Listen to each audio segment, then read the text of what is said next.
အားလုံးပဲမင်္ဂလာပါကျွန်တော်ဒီတစ်ခေါက်တော့ဂျပန်နိုင်ငံရဲ့ MMA လောကကိုထိုးဖောက်ဖို့စ조사နေတဲ့ကရင်လူငယ်ဖိုက်တာလေး MMA ကစားသမားလေး Mighty Saw နဲ့ကျွန်တော်မိတ်ဆက်ပေးမှာပဲဖြစ်ပါတယ်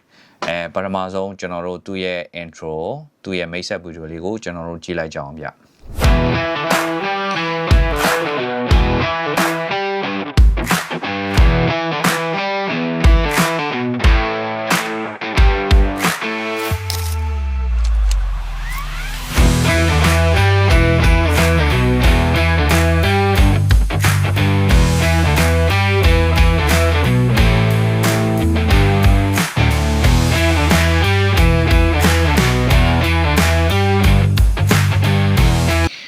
ဟုတ်ကဲ့ Mighty Saw ကတော့ကျွန်တော်တို့ဒီဂျပန်နိုင်ငံရဲ့ MMA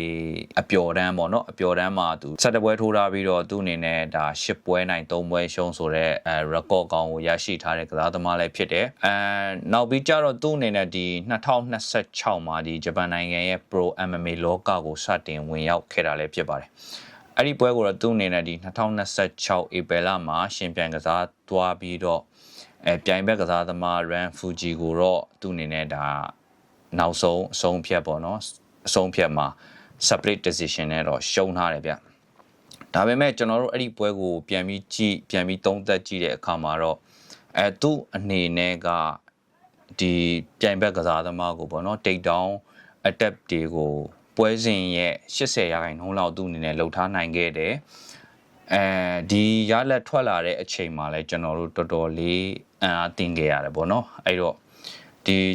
ဒါတော့ဒီမှာလဲဒါကျွန်တော်တို့ဂျပန်နိုင်ငံမှာဂျပန်ကကစားသမားတွေ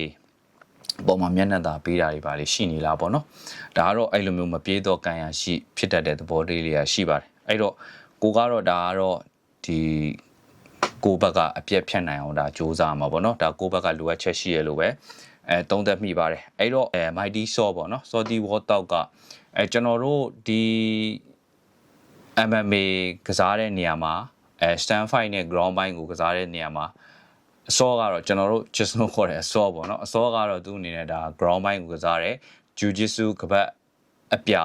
ရရှိထားတဲ့ကစားသမားလည်းဖြစ်တယ်နောက်ပြီးကျတော့ဒီ international jiu-jitsu week တွေမှာလည်းနိုင်ငံတကာ international ဆုတွေကိုရရှိထားတဲ့ကစားသမားတစ်ယောက်ဖြစ်ပါတယ်အဲ့တော့သူ့အနေနဲ့ဒီနောက်ဆုံးပြိုင်ခဲ့တဲ့ပွဲမှာဒီကစားသမားကိုပေါ့နော် Ran Fuji ကိုရှုံးနေခဲ့တယ်ဆိုပေမဲ့အခုဒီလာမဲ့9လပိုင်း24ရက်နေ့မှာတော့နောက်တဲ့ဂျပန်ကစားသမားဖြစ်တဲ့ Hibiki Nakao နဲ့ရှင်ပြိုင်ကစားတော့မှာပဲဖြစ်ပါတယ်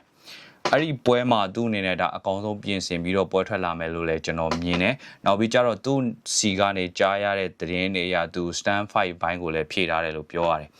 ပထမတော့ကတော့သူ့အနေနဲ့ဒါ ground ဘိုင်းကိုတေချာပြင်ဆင်လေ့ကျင့်ပြီး jiu-jitsu နဲ့သူ့ရဲ့ကစားရဲဆိုပေမဲ့အခုဒီ stand fight ဘိုင်းကိုလည်းသူဖြည့်ထားတယ်လို့သိရတယ်နောက်ပြီးကြတော့ဒီပြိုင်ဘက်ကစားသမားပေါ့နော် Hibiki Nakao အနေနဲ့ကလည်းသူလည်းprofessional ကစားသမားဘဝကို2025တုန်းကစထားတဲ့ကစားသမားဖြစ်တယ်အခုဒီဒါသူ့ရဲ့ဒါတတိယမြောက်ပွဲလို့ပြောလို့ရတယ်သူကကြတော့တပွဲနိုင်တပွဲရှုံးပေါ့နော်ဒီကစားသမားကကျွန်တော်တို့ဒီ stand fight ဘိုင်းကိုအဓိကထားပြီးကစားတယ်ဒါပေမဲ့ဒီသူ့ရဲ့ကစားတဲ့ပုံစံကဒီအပြက်ဖြတ်တယ်နောက်ကောက်ကိုမျှော်မှန်းတယ်ဆိုတာတဲ့သူအနေနဲ့ဒီ game plan ရှည်ရှည်နဲ့ပေါ့နော် safe ဖြစ်တဲ့ game plan နဲ့တွားပြီးတော့နောက်ဆုံးအမှတ်အဆုံးဖြတ်မှာအတာရအောင်စူးစမ်းတတ်တဲ့ကစားသမားပေါ့နော်အမှတ်စုပြီးထိုးတဲ့ကစားသမားပေါ့ဗျာနော်အနာမခံဘူး safe ဖြစ်အောင်ကစားတယ်ပေါ့အဲ့တော့ကျွန်တော်တို့ဒီဝင်လုံးပြီးတော့ဒါအကြမ်းပတမ်းဝင်လုံးတတ်တဲ့